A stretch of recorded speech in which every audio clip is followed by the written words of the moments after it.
और ताते उमान में समझावा, रघुपति कृपा मरम में गावा।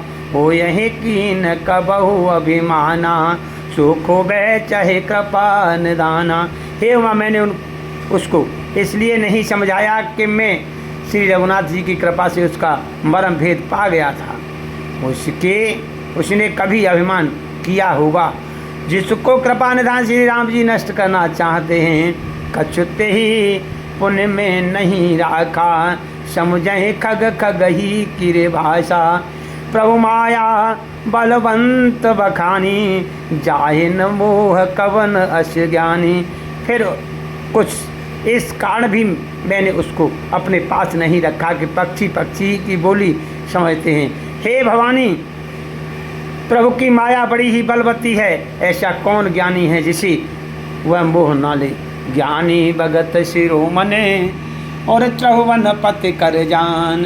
ताहि मोहि माया नर पावर करहि गुमान। सियावल राम जय जय राम। जो ज्ञानियों में मुनियों में और भक्तों में शिरोमणि है एवं त्रिभुवनपति भगवान के वाहन हैं, उन गणों को भी माया ने मोह लिया। फिर भी नीच मनुष्य मूर्खता बस घमंड किया करते हैं। और मास प्राणायाम 28वां विश्रा। शिव बिरंच कहूँ मोहे और को है बपुरा आन। अस जी जाने भजई मुनि मायापति भगवान।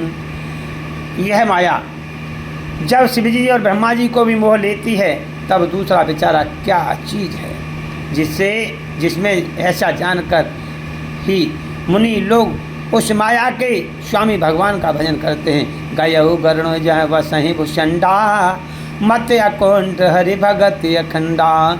देख सहल प्रसन्न मन भयऊ, माया मोह सोच सब गयऊ। गरुड़ जी वहाँ गए जहाँ निर्वाण बुद्धि और पूर्ण भक्ति वाले कागभूषणी बसते थे। उस पर्वत को देखकर उनका मन प्रसन्न हो गया और उसके दर्शन से ही सब माया मोह तथा सोच जाता रहा। कर तड़ाग मंजन जल पाना, बट तर गय हृदय हर्षाना। व्रत व्रत व्यंग तह आए, सुने राम के चरित सुहाए। तालाब में स्नान करके और जलपान करके वे प्रसन्न चित्त बट वृक्ष के नीचे गए। वहाँ श्री राम जी के सुंदर चरित्र सुनने के लिए बूढ़े बूढ़े पक्षी आए हुए थे। और कथा आरंभ के करे सोई चाहा, ते समय गयो खगना। आवत देखे सकल खग राजा, हर्षे हो व्यास सहित समाजा। कागभूषणी जी कथा प्रारंभ करना ही चाहते थे कि उसी समय पक्षीराज गरुड़ जी वहाँ जा पहुँचे। पक्षीराज के राजा गरुड़ जी को आते देखकर कागभूषणी से सारा पक्षी समाज हर्षित हो गया। अत्यादर खगपते कर कीना, स्वागत पूछ सुआसन दीना। करि पूजा समेत अनुरागा, मधुर बचन तब बोली कागा। उन्होंने पक्षीराज गरुड़ जी का बहुत ही आदर सत्कार किया और स्वागत कुशल पूछकर बैठने के लिए सुंदर आसन दिया। फिर प्रेम सहित पूजा करके कागभूषणी जी मधुर बचन बोले। नाथ कृतारत भयऊ में तब दर्शन खगराज, आयऊ देव सुख करऊ अब प्रभु आय सुख ही काज। सदा कृतारत रूप तुम कह मृदु बचन खगेश। जय के अस्तुत सादर निज मुख कीन महेश। सियावल राम जय जय राम, मेरे प्रभु राम करो कल्याण। हे नाथ, हे पक्षीराज, आपके दर्शन से मैं कृतार्थ हो गया। आप जो आज्ञा दें मैं अब वही करूँ। हे प्रभु, आप किस कार्य के लिए आए हैं? पक्षीराज गरुड़ जी के ने कोमल वचन कहे। आप तो सदा ही कृतार्थ रूप हैं, जिनकी बढ़ाई स्वयं श्री महादेव जी ने आदर पूर्वक अपने श्रीमुख से की है। और सुनहु तात जेहि कारण आयहु, सो सब पयहु तरस तब पायहु। और देख परम पावन तब आश्रम, घर गयहु मोह संशय नाभ्रम। हे तात, सुनिए, मैं जिस कारण से आया था वह सब कार्य तो हो यहाँ आते ही पूरा हो गया। फिर आपके दर्शन भी प्राप्त हो गए। आपका परम पवित्र आश्रम देखकर ही मोह मेरा वो संदेह और अनेक प्रकार के भ्रम सब जाते रहे।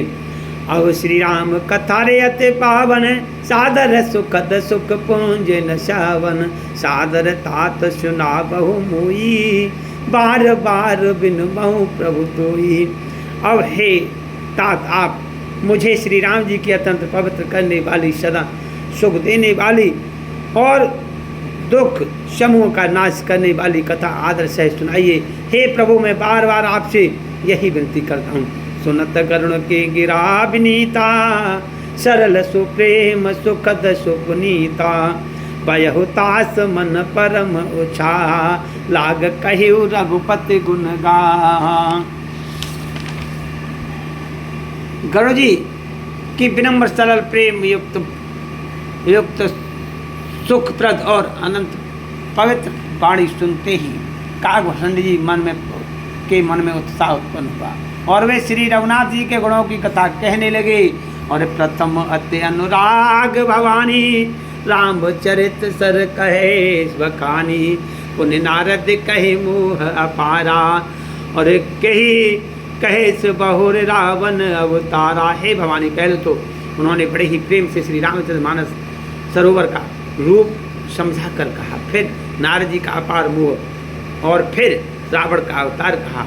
प्रभु अवतार कथा पुन गाई, तब से सुचरित कहे से मन लाई। फिर प्रभु के अवतार की कथा वर्ण की, तदांतर मन लगाकर श्री रघुनाथ जी की बाल लीलाएं कही।